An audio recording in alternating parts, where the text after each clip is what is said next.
selamat datang kembali ke channel saya, Cheerful Little Duck, Tips Mendidik Anak. Kali ini saya akan membahas 8 tips sederhana untuk mendisiplinkan anak tanpa harus marah-marah. Nah, bagi para penonton semuanya, jangan lupa untuk di-subscribe channel saya, juga klik tombol notifikasinya ya. Sekarang langsung aja kita masuk ke tips yang pertama. Nah, sebelum kita mulai, 8 tips yang akan saya sebutkan di video ini bertujuan untuk membuat anak semakin besar kemungkinannya mau bekerja sama ataupun mau mendengar saran dari kita. Nah, jadi tips yang pertama itu, ketika bereaksi terhadap kenakalan anak, kita bereaksi berdasarkan apa yang terjadi pada saat itu, bukan karena ekspektasi atau kekhawatiran kita di masa depan anak itu. Nah, contohnya, seorang anak yang membawa nilai ujian yang jelek. Bisa kita lihat di sini ibunya wajahnya sangat marah, sehingga anaknya menjadi sangat ketakutan. Dan ibunya merespon, "Kok jelek sekali? Gimana bisa naik kelas? Mau tinggal kelas ya?" Di sini ibunya merespon, karena ketakutan dari masa depan anak tidak bisa naik kelas, jadi dia memarahin anak. Namun sayangnya, respon seperti ini tidak menyelesaikan masalahnya. Kita hanya berharap dengan memarahinya, jadi anak bisa takut dan bisa nilainya menjadi bagus. Tapi kita tidak mengerti alasan dibalik kenapa si anak nilainya bisa nggak bagus. Ketika kita tahu kenapa anak nilainya tidak bagus, kita bisa merespon dengan lebih baik lagi dan bisa memecahkan masalahnya. Nah, sekarang respon yang selanjutnya, lihat di sini ibunya duduk sehingga matanya itu sejajar dengan mata anak. Dia juga menyentuh anaknya karena sentuhan ini sangat membuat anak menjadi tenang. Nah, di sini ibunya merespon dengan, "Kamu kelihatan kecewa dengan nilaimu. Apa yang terjadi?" Jadi ibunya merespon dengan apa yang terjadi saat itu juga. "Pelajaran matematikanya terlalu sulit, Bu." Nah, di sini karena udah tahu alasan dibalik nilainya itu, ibunya bisa memberikan saran apa yang bisa dilakukan untuk memperbaiki nilainya. Di contoh ini seperti ikut les biar mudah mengerti. Nah, sekarang kita udah paham, kita itu harus merespon sesuai dengan apa yang terjadi saat itu. Namun, karena anak itu berbeda-beda, satu cara bisa langsung berhasil dengan satu anak, tapi bisa tidak berhasil dengan anak lainnya. Jadi, walaupun kita tanyakan langsung apa yang terjadi, ada anak-anak yang mesti terlalu emosional, jadi tidak mampu menjelaskan apa alasan nilainya jelek. Jadi, kalau seperti itu, kita bisa tunggu anak jadi tenang, mungkin pada siang harinya atau sore harinya, tanyakan lagi sama anak apa yang terjadi, sehingga anak bisa menjawabnya. Nah, sekarang kita masuk ke tips yang kedua,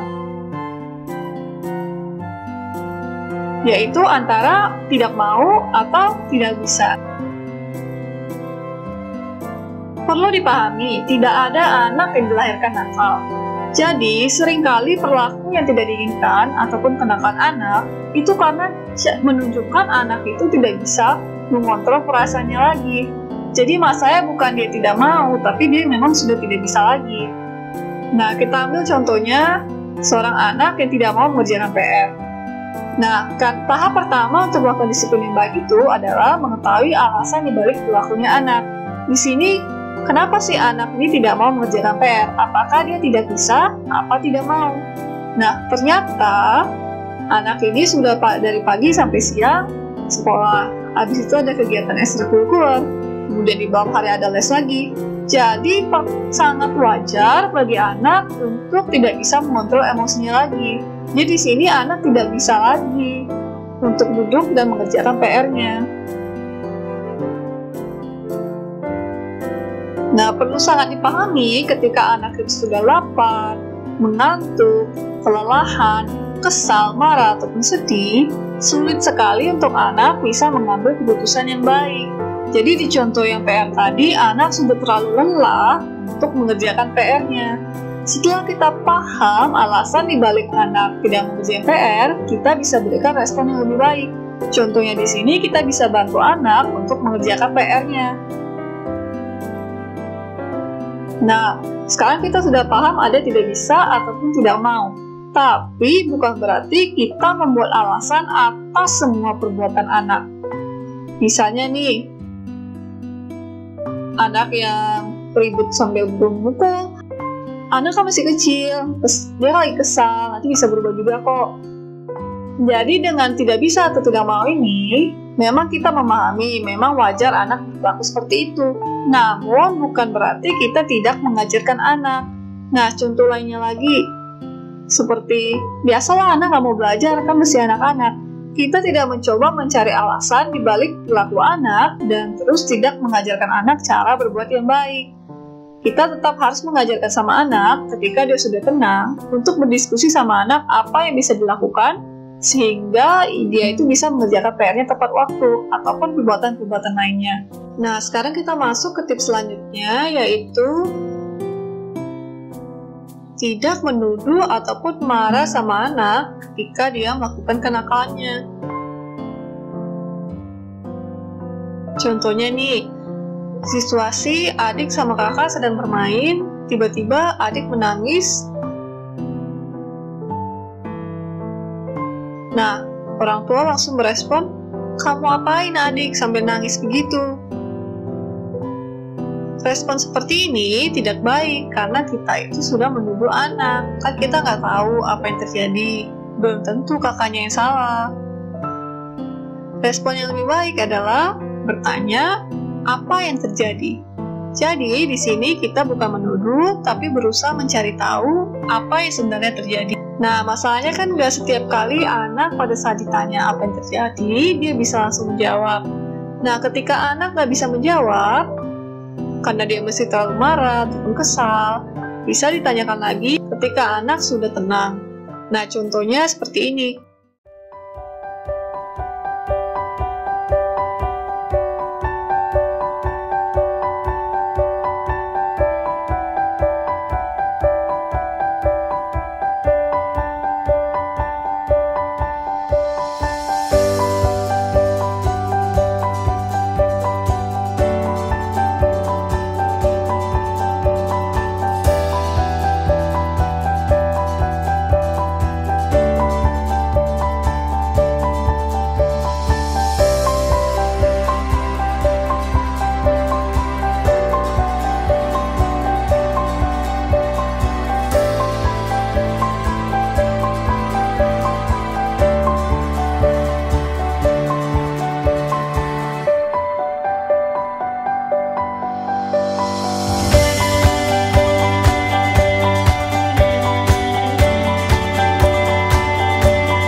Kita tidak langsung menuduh anak, kita bisa tahu apa sebenarnya terjadi dan juga bisa berdiskusi dengan anak bagaimana cara penyelesaiannya ketika di masa depan kejadian yang sama lagi terjadi. Nah, ketika anak tidak bisa memikirkan cara penyelesaian masalahnya, ketika kita berdiskusi dengan anak, kita juga bisa memberikan saran. Nah, sekarang kita lanjutkan ke tips selanjutnya, yaitu proaktif. Nah, yang mengetahui anak-anak itu bagaimana dia, bagaimana moodnya, apa kebiasaannya, itu adalah Anda. Jadi, menjadi orang tua ataupun guru praktif, yaitu kita menyadari anak kita tuh sering melakukan hal ini, jadi kita sudah menyiapkannya dulu sebelum hal itu terjadi. Contohnya nih, saya waktu masih jadi guru, murid-murid saya yang mesti kesulitan untuk meregulasi emosinya, selalu saya tanyakan setiap pagi apakah dia sudah tidur nyenyak tadi malam. Jadi, kalau anak murid saya itu belum tidur nyenyak, saya jadi lebih sadar.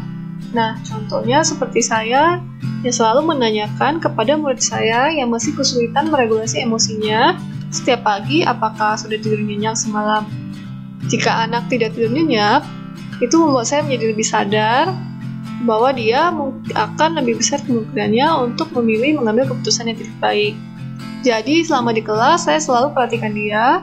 Ketika dia sudah mulai menuju mau marah, saya langsung mengarahkan dia untuk ke aktivitas-aktivitas yang membuat dia menjadi tenang kembali.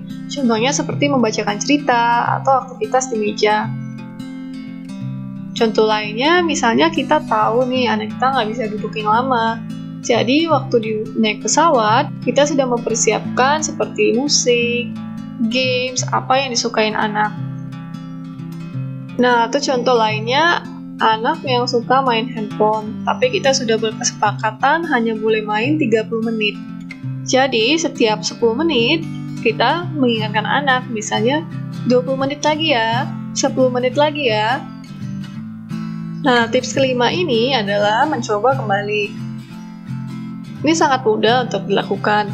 Misalnya nih, anak yang berlari di rumah, padahal aturannya tidak boleh berlari di rumah. Kita bisa mencoba anak untuk berjalan lagi ke kita. Atau contoh lainnya, anak yang mengambil barang dari genggaman kita dengan kasar. Kita bisa ambil lagi barangnya dan minta anak untuk mengambilnya dengan tangan yang lebih lembut. Tips keenam adalah menerima perasaan anak, tapi bukan perilakunya. Nah, kenyataannya seperti kita orang dewasa juga, walaupun kita punya teman baik atau orang terdekat, pasti ada saatnya kita merasa kesal atau tidak senang dengan dia. Sama dengan anak. Contohnya di sini, anak protes tentang kawan baiknya. Dia nggak suka sama teman baiknya. Dia bilang dia benci teman baiknya dan saya sangat benci dia. Nah, jika respon orang tua berkata, dia kan temanmu, tiap hari kamu juga main sama dia, besok juga kamu main lagi sama dia. Kita tidak menghargai perasaan kekesalan anak di sini.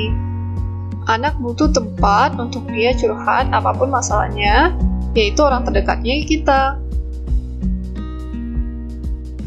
Nah, kita kan mau menerima perasaannya, bukan perilakunya. Jadi respon yang lebih baik, oh iya, saya mengerti kamu tidak suka sama A. Kadang saya juga begitu. Masalahnya, aku benci dia, bukan cara terbaik menunjukkan kemarahanmu. Ayo bicarakan cara yang lebih baik, bagaimana dengan menggambarkan kemarahanmu. Jadi di sini kita menerima perasaan anak, dan kita juga mengajarkan cara untuk mengungkapkan perasaannya lebih baik lagi. Nah, untuk tips selanjutnya, yaitu membuat aturan yang konsisten, tapi tidak kaku. Jadi maksudnya di sini, misalnya nih kita buat aturan harus tidur jam 9 malam. Namun ternyata ada saudara yang datang atau nenek yang datang, sehingga anak tidak bisa tidur jam 9. Contoh lainnya, harus makan siang bersama di meja makan. Namun ternyata anak baru saja mendapat buku cerita baru dari orang tuanya. Jadi karena anak masih senang liatin buku ceritanya, boleh pas hari itu dibiarkan anak makan sendirian, tidak sama keluarga. Jadi aturan itu memang harus konsisten dijalankan. Namun jika ada faktor-faktor lain, bisa kita kecualikan. Yang terakhir, ini sangat mudah, yaitu menghindari menggunakan kata tidak atau jangan ketika meminta anak melakukan sesuatu. Misalnya, tidak boleh main HP lagi. Bisa diubah menjadi, nah kamu boleh main HP, tapi setelah belajar dulu. Atau tidak boleh pergi ke rumah temanmu. Boleh pergi ke tempat temanmu, cuma besok ya, sekarang udah terlalu malam. Dengan menghindari menggunakan kata tidak atau jangan, semakin besar kemungkinan anak untuk mengikuti keinginan kita. Terakhir, saya ingin ucapkan terima kasih banyak telah menonton video saya. Mohon bantuannya untuk mereview video saya, sehingga saya bisa membuat video yang lebih baik selanjutnya.